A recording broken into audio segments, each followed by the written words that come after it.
বন্ধুসকল আপোনালোক সকলোকে পুনৰ এবাৰ মোৰ ইউটিউব চেনেললৈ স্বাগতম জনাইছোঁ। আশা কৰোঁ আপোনালোক সকলোৱে ভালে আছে। আজি আপোনালোকৰ আগত লৈ আহিছোঁ দৈ সম্পৰ্কে কিছুমান কথা। বন্ধুসকল, দৈ এবিধ উৎকৃষ্ট খাদ্য, কিন্তু এই দৈ খোৱাৰ পিছত কিছুমানৰ উপকাৰ হয় আৰু কিছুমানৰ অপকাৰ হয়। এই দৈৰ উপকাৰ আৰু অপকাৰ কিয় হয় সেই বিষয়ে আজি এই ভিডিঅ'ত বহলভাৱে আলোচনা কৰিম। বন্ধুসকল, দৈ এবিধ উৎকৃষ্ট স্বাস্থ্যকৰ খাদ্য, কিন্তু এই দৈ কিছুমান মানুহে খালে কিবা সমস্যাৰ সৃষ্টি হোৱা দেখা যায়। এই দৈ খালে কাৰোবাৰ জ্বৰ উঠে, কাৰোবাৰ স্কিনৰ প্ৰব্লেম হয়, কাৰোবাৰ চুলি সৰি পৰে, কিছুমানে এই দৈ খালে চাইনাছৰ প্ৰব্লেমত ভোগে, আকৌ কিছুমানে বদহজমত ভোগে, কাৰোবাৰ গেছৰ সমস্যা বাঢ়ি যায়। এতিয়া প্ৰশ্নটো হ'ল, ইমান পুষ্টিকৰ খাদ্য দৈ, এই দৈ খালে কিয় এনেবোৰ সমস্যাৰ সৃষ্টি হয়? এই সমস্যাবোৰ এই কাৰণে নহয় যে দৈ বেয়া খাদ্য, বৰং এই সমস্যাবোৰ এই কাৰণে হয় আমি দৈ খাওঁতে কিছুমান ভুল কৰোঁ। আমি নাজানো দৈ কেনেকৈ কোন সময়ত খাব লাগে, দৈ খাওঁতে কি সাৱধানতা অৱলম্বন কৰিব লাগে হয়তো আমি নাজানো, যাৰ কাৰণে কি আমাৰ এনেবোৰ সমস্যাৰ সৃষ্টি হয়। এই সকলোবোৰ সমস্যা বা এই সকলোবোৰ বিষয়ৰ ওপৰত আলোচনা কৰিম, গতিকে আপোনালোকে ভিডিঅ'টো স্কিপ নকৰি পেলাই শেষলৈকে চাব। বন্ধুসকল, এইখিনিতে এটা মই সৰু অনুৰোধ কৰিছোঁ, যদি আপোনালোকে মোৰ ভিডিঅ'টো প্ৰথম চাই আছে তেতিয়াহ'লে মোৰ চেনেলটো ছাবস্ক্ৰাইব কৰি থ'ব, লগতে বেল আইকন দবাই থ'ব, যাতে পৰৱৰ্তী মই ভিডিঅ' এৰিলে পোনপ্ৰথমে আপুনি ন'টিফিকেশ্যন পায়। দৈ খোৱাৰ পিছত আমাৰ কিয় অপকাৰ হয় তাৰ ওপৰত মই আজি 4টা প্ৰধান কাৰণ আলোচনা কৰিম। সৰ্বপ্ৰথমে আমি আটাইয়ে এটা ডাঙৰ ভুল কৰোঁ যে আমি দৈ খাওঁতে অধিক সোৱাদযুক্ত কৰিবলৈ তাত চেনি বা নিমখ আদি যোগ কৰি লওঁ, অৰ্থাৎ তাত আমি প্ৰয়োগ কৰি লওঁ। মই এইটো কথা ক'ব খোজা নাই যে মিঠা দৈ ভাল, টেঙা দৈ বেয়া, বা টেঙা দৈ ভাল, মিঠা দৈ বেয়া। মই বুজাব খুজিছোঁ যে আমি অধিক সোৱাদযুক্ত কৰি খাবলৈ দৈত যিখিনি চেনি বা নিমখ আমি ইউজ কৰোঁ সেইটোহে আমাৰ ডাঙৰ ভুল।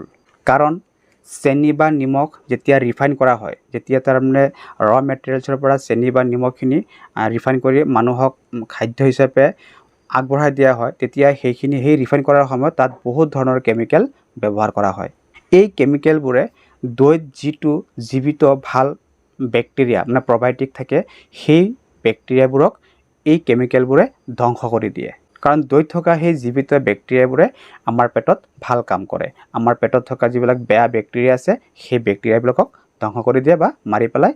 গতিকে চেনি বা নিমখ মিলাই পেলাই আমি যি দৈ খাব খোজোঁ সেইটো আমাৰ ক্ষতি হোৱাটো নিশ্চিত। যদি আমি দৈত চেনি বা নিমখ মিলাব নোৱাৰোঁ, তেতিয়াহ'লে আমি সোৱাদযুক্ত কৰি দৈ খাবলৈ আমি কি কৰিম? কি উপায় আছে? উপায় আছে।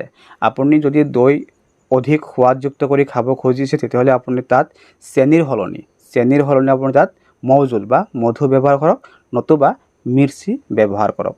মধু বা মিৰ্চি ব্যৱহাৰ কৰি খালেও আপুনি দৈত অধিক সোৱাদ পাব। ঠিক সেইদৰে নিমখৰ জেগাত আপুনি ক'লা নিমখটো ব্যৱহাৰ কৰক, তেতিয়াহ'লে আপোনাৰ দৈখিনিৰ যিখিনি গুণ, অৰ্থাৎ যিবিলাক জীৱিত বেক্টেৰিয়া থাকে সেইবোৰ কেতিয়াও নষ্ট নহয়, বৰং আমি তেতিয়া দৈ খালে আমাৰ উপকাৰহে হ'ব। দ্বিতীয়তে বন্ধুসকল, আমি আৰু এটা ডাঙৰ ভুল কৰোঁ, আমি দৈ ৰাতি খাওঁ। ৰাতি দৈ খালে আমাৰ ক্ষতি হ'ব, কেতিয়াও আমাৰ লাভ নহয়। কাৰণ আয়ুৰ্বেদৰ মতে ৰাতি শোৱাৰ লগে লগে, অৰ্থাৎ সূৰ্য অস্ত যোৱাৰ লগে লগে আমাৰ বডিৰ, আমাৰ দেহৰ যিটো টেম্পাৰেচাৰ সি লাহে লাহে কমি আহে, তেতিয়া আমাৰ কফছ বাঢ়ি যায়, ফলত ৰাতি দৈ খালে আমাৰ বদহজমৰ সমস্যা সৃষ্টি হ'ব পাৰে। তৃতীয়তে বন্ধুসকল, আমি দৈ কেতিয়াও বেয়া বস্তুৰ লগত মিহলাই খাব নালাগে। কাৰণ চাওক, দৈত জীৱিত বেক্টেৰিয়া থাকে। যদি আপুনি দৈক তিহু অৰ্থাৎ তিয়হ আৰু ভুজিয়া বা বুন্দিয়া, যেনেকৈ আমাৰ মিঠা কিছুমান খাদ্য, এইবোৰৰ লগত যদি আপুনি দৈ খালে তেতিয়াহ'লে আপোনাৰ সমস্যা হোৱাটো নিশ্চিত।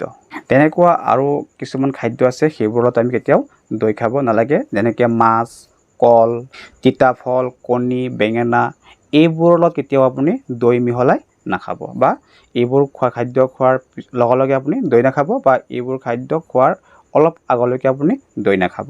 চতুৰ্থতে বন্ধুসকল, আৰু এটা ডাঙৰ ভুল কেতিয়াও নকৰিব, দৈ কেতিয়াও গৰম কৰি নাখাব। অৰ্থাৎ কোনো গৰম খাদ্যৰ লগত দৈ নাখাব। চাওক কিছুমান খাদ্য যেনেকৈ আমাৰ ধৰক ফাষ্টফুড জাতীয় কিছুমান খাদ্য আছে, যেনেকৈ কিছুমান ডিছ আছে য'ত নেকি আপোনাৰ গ্ৰেভি বঢ়োৱাৰ ক্ষেত্ৰত মানে দৈ ব্যৱহাৰ কৰে, বা আপোনাৰ কিছুমান কাৰী খাদ্য আছে সেইবোৰত অকণমান টেঙা সোৱাদযুক্ত কৰিবলৈ তাত আপোনাৰ দৈ ব্যৱহাৰ কৰে। সেইবোৰ খাদ্য আমাৰ সদায় ক্ষতিহে কৰিব, সেইবোৰ খাদ্য আমি কেতিয়াও খাব নালাগে। এতিয়া কথা হৈছে যে সেই তেনেকুৱা ডিছ বনাবলৈ বা তেনেকুৱা মানে ফাষ্টফুড জাতীয় খাদ্য বনাওঁতে দৈৰ ঠাইত আপোনালোকে ধৰক বাটাৰ ব্যৱহাৰ কৰিব পাৰে। ঠিক তেনেকৈ আপোনাৰ টেঙা সোৱাদযুক্ত কৰিবলৈ আপোনাৰ দৈৰ ঠাইত বিলাহী ব্যৱহাৰ কৰিব পাৰে। তেতিয়াও আপোনালোকে ছেম সেই দৈৰ নিচিনাই সোৱাদ পাব, আৰু তেতিয়া আমাৰ ক্ষতি কম হ'ব, লাভ বেছি হ'ব। গৰম বস্তুৰ লগত দৈ আমি ব্যৱহাৰ কৰিলে আমাৰ স্কিনৰ প্ৰব্লেম হ'ব পাৰে, মুখত শালমইনা উঠিব পাৰে, বা আপোনাৰ চুলিৰ সমস্যা হ'ব পাৰে, চুলি সৰা সমস্যা হ'ব পাৰে, এচিডিটি হ'ব পাৰে, গেছ হৈ পেলাই আপোনাৰ ধৰক তেনেকুৱা পেটৰ সমস্যা দেখা দিব পাৰে। এতিয়া বন্ধুসকল হয়তো আপোনালোকে ভাবি আছে বা আপোনালোকৰ মনত এটা প্ৰশ্ন উঠিছে যে দৈ খোৱাৰ উচিত সময় বা ভাল সময় কোনটো। চাওক, প্ৰথমতে কোৱা হৈছিলে যে ৰাতি অৰ্থাৎ সূৰ্য অস্ত যোৱাৰ পিছত, বেলি মাৰ যোৱাৰ পিছত দৈ খাব নালাগে। দিনৰ ভাগত আপুনি যিকোনো সময়ত দৈ খাব পাৰে। চবতকৈ ভাল সময় দৈ খোৱাৰ আটাইতকৈ ভাল সময় হৈছে আপোনাৰ ৰাতিপুৱা খালী পেটত বা ৰাতিপুৱাৰ নাস্তা খোৱাৰ লগত। দৈ আমি সদায় খামনে? চাওক, দৈ খাদ্যবিধ খুব হেভি ফুড, গতিকে দৈনিক দৈ খোৱাটো উচিত নহয়। আপুনি সপ্তাহত 2 দিন দৈ খাব পাৰে। শেষতে কওঁ বন্ধুসকল যে আপোনালোকে বাৰিষা কালত বিশেষকৈ দৈ নোখোৱাটো ভাল, আৰু গৰম দিনত বা তেনেকুৱা বাৰিষা কাল নথকা দিনকেইটাত আপোনালোকে দৈ খাব পাৰে। আশা কৰোঁ আপোনালোকে আজি মই যিখিনি কথা কৈছোঁ বুজি পাইছে, মই বুজাব পাৰিছোঁ। বন্ধুসকল সুখত থাকক, ভালে থাকক, পৰ্যাপ্ত পৰিমাণে পানী খাওক, দৈনিক ব্যায়াম কৰক। মোক আজি আহিব দিয়ক, আকৌ লগ পাম পৰৱৰ্তী সময়ত, পৰৱৰ্তী ভিডিঅ'ত, নতুন টপিকছত। তেতিয়ালৈকে ধন্যবাদ।